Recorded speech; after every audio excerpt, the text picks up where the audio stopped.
Good morning, Michael. Good morning, Jorge.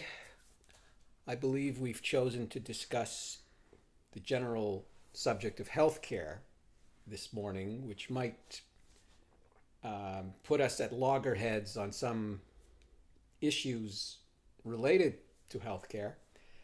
But I have to say that I suspect there are more points of agreement between us on this issue than disagreement. But let me get started by saying that I've always been ambivalent about my position on socialized medicine because whenever I run into Americans and have a discussion about healthcare, I find myself relating to them stories about my parents being in hospitals for long periods of time,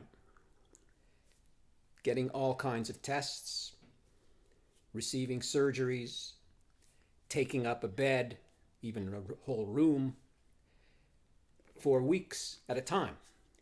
And upon the completion of their stay in hospital, the only bill that our family would receive would be the bill for the telephone. Wow. And I would say that I would relate these stories to Americans with pride because it reflected well upon my country as opposed to what hoops they go through south of the border when something similar happens to them, whether or not they have insurance. Yes. So I am ambivalent. Once you make a few remarks of your own, I'll go into why I'm philosophically opposed to socialized medicine and yet can nevertheless argue on behalf of a nationwide insurance scheme, the like of which we have in Canada, without fear of contradicting myself. Interesting. Yeah, well, my position, I am definitely in favor of the system that we have here in Canada of single payer, like socialized medicine. I definitely believe that it's a necessity to have something like that in a society that is trying to move forward as a whole, just because if not, you're playing too much at the game of luck with your as a society. You're playing a lot the game of hopefully you don't get sick, because if not, you're gonna go bankrupt. You're gonna die because you didn't go to the hospital. And there's all these situations that, especially when we start talking with Americans, that are very sad and a very weird way to live and to be in the biggest country with the best possibility of doing something great economically there in the US for their healthcare, and then countries like here in Canada, where we are smaller, we have less we are doing better at it. Is it perfect? No, I will that's for sure. I think there's a few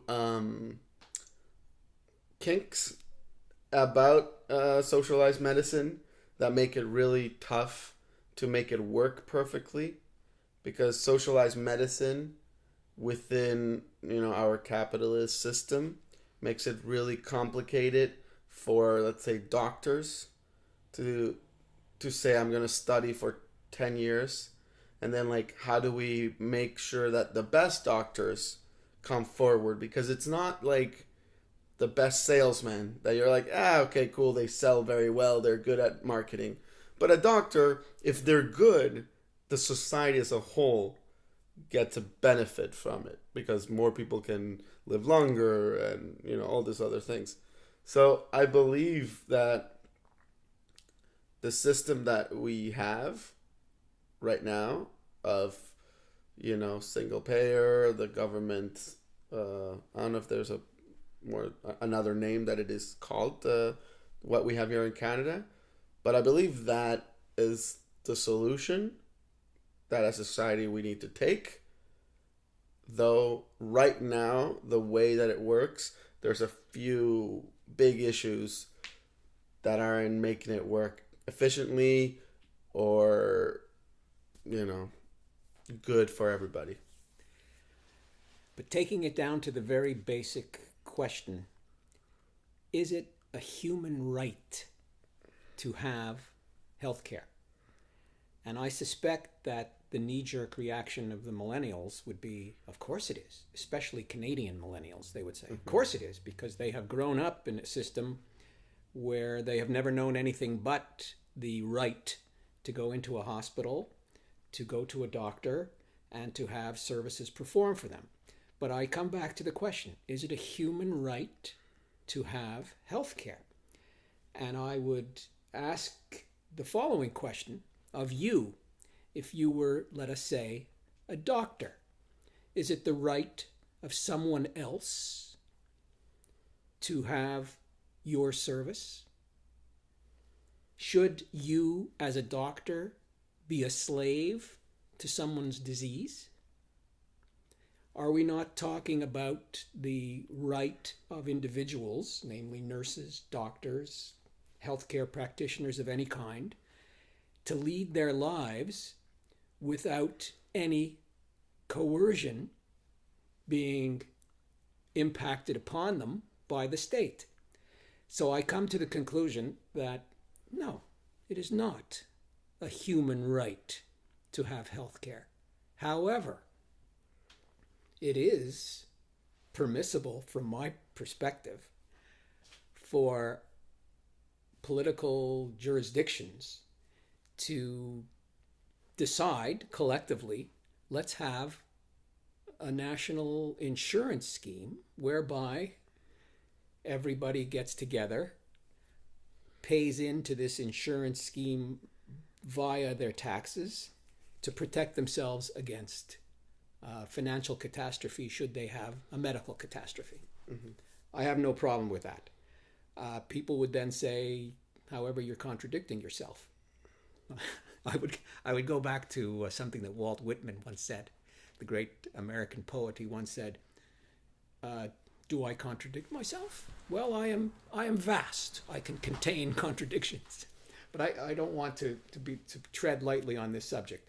I think that there is a permissible middle ground between the fallacy that people have a human right to the services of medical professionals and the position which says, yeah, there should be a system whereby, because of the administrative efficiencies of a single insurance scheme, everybody can have access to healthcare. So, for you, the part that it's not a human right, are you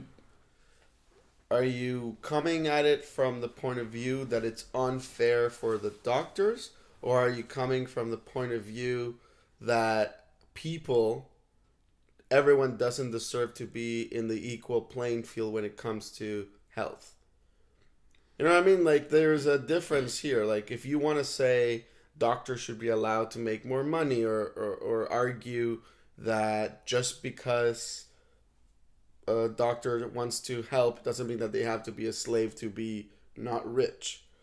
But at the opposite end of that, you also have, well, does that mean that a rich person should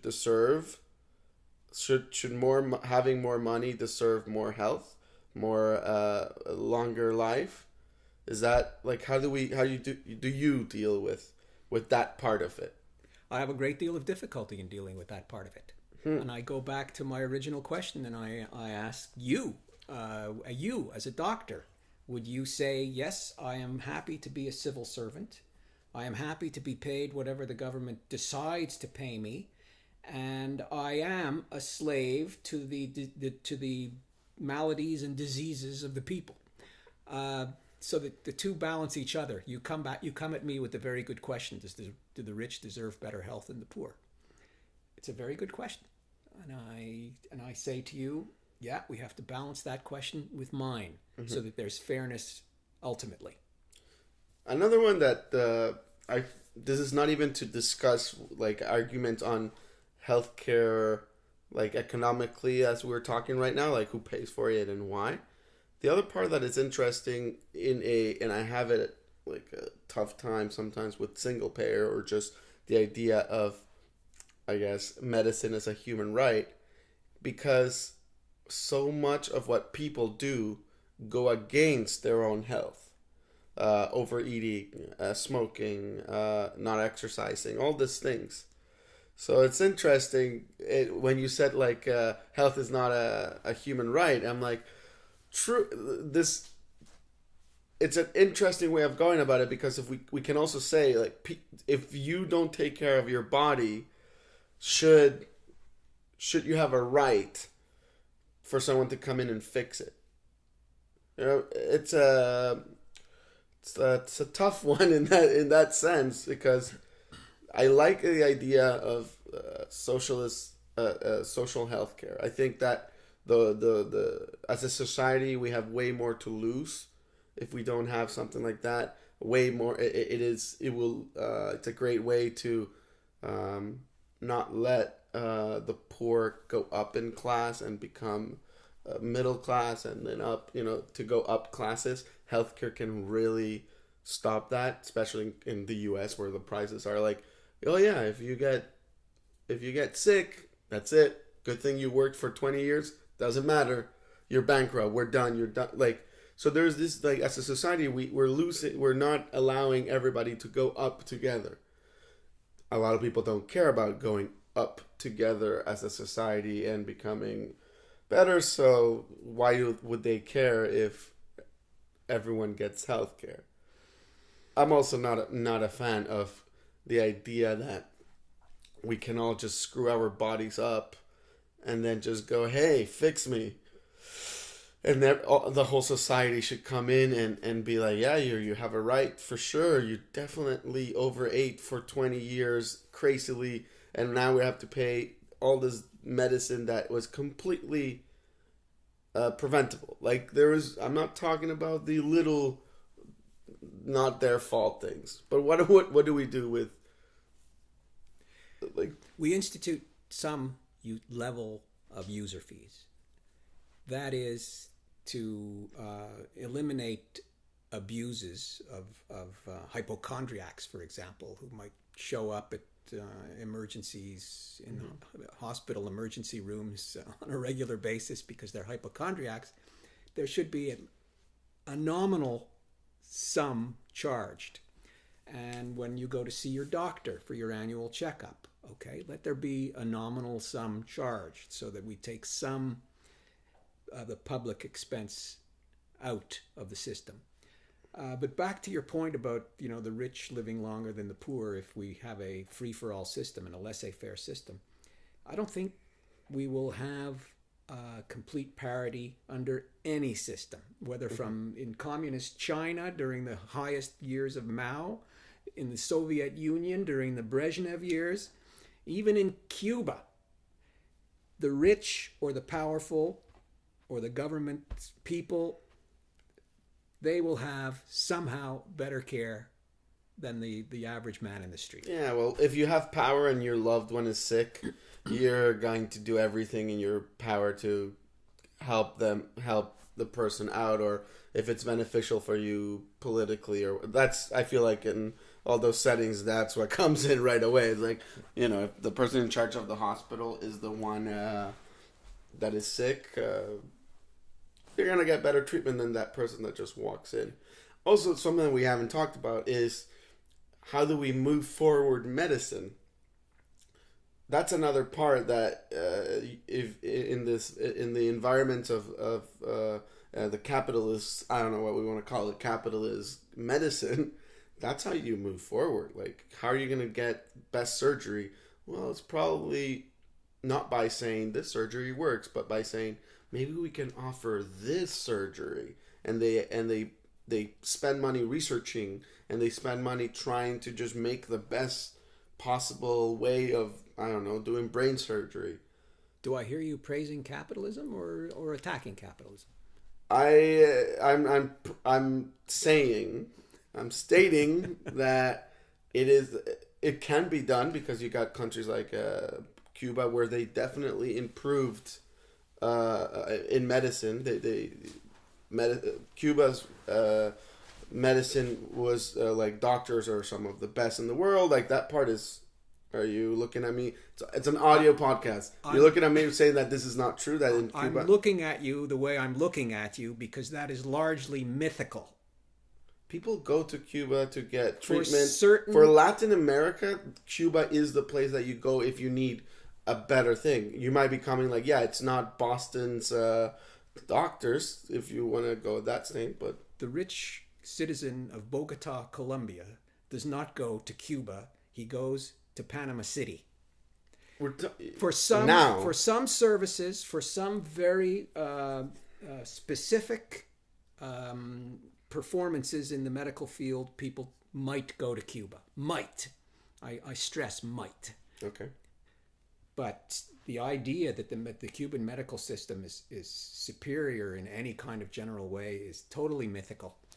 It might be a myth held in high regard by your generation, but maybe I will, as I have done in other podcasts, I will Google things and I will send you an email with either admitting that you're correct or putting my counter argument. Well, come back next week to me with the evidence. Sounds good. And so I will also look into this. Yeah, no, it's an interesting. I think we touched upon the realities that healthcare is not a black and white issue. It's whatever solution will be in any society is going to be a very complex and unfair. Like at the end of the day, it will be unfair for both sides in the same, like I can admit that. I'm sure if you pay more taxes and then you feel that someone's getting money in healthcare unfairly against the opposite of no one paying into healthcare, and then someone who gets sick can't pay for treatment. So I see justice in many of your comments. I would be tremendously interested in knowing what the millennials in the United States are thinking about the current debate down there. And I wonder how left-wing they are vis-a-vis changing the system. You know, did they get behind Bernie Sanders, who often says, hey, I live 80 miles from the Canadian border and I happen to know that the system they have up there is pretty damn good. You know what the big thing I wonder when it comes to that is the fact that millennials are educated and without the job. You know, a lot of them are like, you know, getting education.